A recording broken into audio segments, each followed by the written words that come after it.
তেমন কাজে লাগবে না।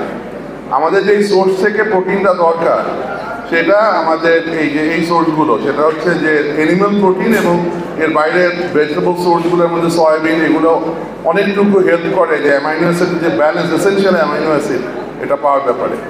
এখন এই বিষয়টাকে আমাদের অ্যাফোর্ডেবল করতে হয়। আমাদের এই পোল্ট্রি সেক্টর গত কয়েক বছরে যে চেঞ্জটা আনছে 20 বছরের মধ্যে, আমাদের ফুড বাস্কেটের মধ্যে একটা চেঞ্জ আসছে। আমাদের এখন অ্যানিমাল প্রোটিন অনেক বেশি অ্যাফোর্ডেবল হয়েছে। আমাদের কি ধারণা আছে যে ডিম, যেটা ডিমের যে সাদা অংশ, এর থেকে পিওরেস্ট কোনো প্রোটিন নাই। এটা হচ্ছে সবচেয়ে পিওর প্রোটিন, এর থেকে পিওর কোনো প্রোটিনই নাই। এবং পিওরেস্ট এবং প্রোটিনের দাম কত? খুবই অ্যাফোর্ডেবল। এটা হলো আল্লাহ সুবহানাহু ওয়া তাআলার একটা বিষয় যে খুবই ইম্পর্টেন্ট জিনিসগুলো অনেক সস্তা করে দিয়েছে। এখন এই ডিম মুরগিকে আমরা সবচেয়ে অ্যাফোর্ডেবল সোর্স হিসেবে দেখি, এবং এটাকে আমরা কীভাবে নিয়ে আসা যায় ফুড বাস্কেটে, এটা আমাদের চ্যালেঞ্জ। আরেকটা নতুন চ্যালেঞ্জ হচ্ছে যে অ্যানিমাল সোর্স ছাড়াও ভেজিটেবল সোর্স, এর মধ্যে সয়াবিন একটা অনেক বড় ইস্যু। প্রবলেমটা হচ্ছে বাংলাদেশের মানুষ কীভাবে সয়াবিন খাবে কোনো ক্লু নাই। বাংলাদেশের মানুষ কীভাবে ফার্মের মুরগি খাবে সেটাও এখন স্ট্রাগল করতেছে, কারণ বাংলাদেশের এই একটা দুইটা রেসিপি বাসায় বানায়, এগুলো ফার্মের মুরগির জন্য অনেক ক্ষেত্রে সুইটেবল হয় না।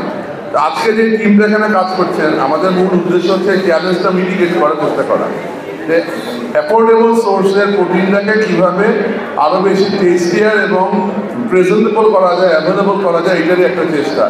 এটা আমরা কন্টিনিউ করতে থাকবো যে এই প্রোটিন সোর্সগুলো মানুষ যাতে অনেক মজা করে খেতে পারে, এবং সেই কারণেই আজকের এই প্রোগ্রামটা করা।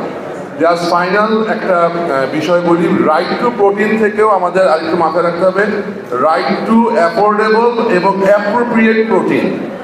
যে কোনো প্রোটিন সোর্সের হবে না, এটা অ্যাফোর্ডেবল হতে হবে, অ্যাপ্রোপ্রিয়েট হতে হবে, এবং এটার জন্যই আমাদের পোল্ট্রি ইন্ডাস্ট্রি আমরা কাজ করি, এবং একই সাথে ইউসেক এটার জন্য কাজ করছে।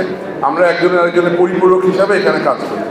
আপনাদের অনেক ধন্যবাদ। আজকে আমরা এখানে আসছি বাংলাদেশের পরের জেনারেশনকে যদি সামনে এগিয়ে নিতে হয় এই দেশকে, তাহলে যে ফুডটা দরকার, আবার বলতেছি, প্রোটিনের কোনো অল্টারনেটিভ নাই। এটা আমাদের রাইটস, পুরো বাংলাদেশের জনগণের রাইটস, এবং সেই রাইটসটাকে যাতে এনশিওর হয়, এটার জন্য যে রেসপন্সিবিলিটি, সেই রেসপন্সিবিলিটিটা আমাদের উপর আমরা নিয়েছি, আপনাদের উপর আপনাদের দিচ্ছি।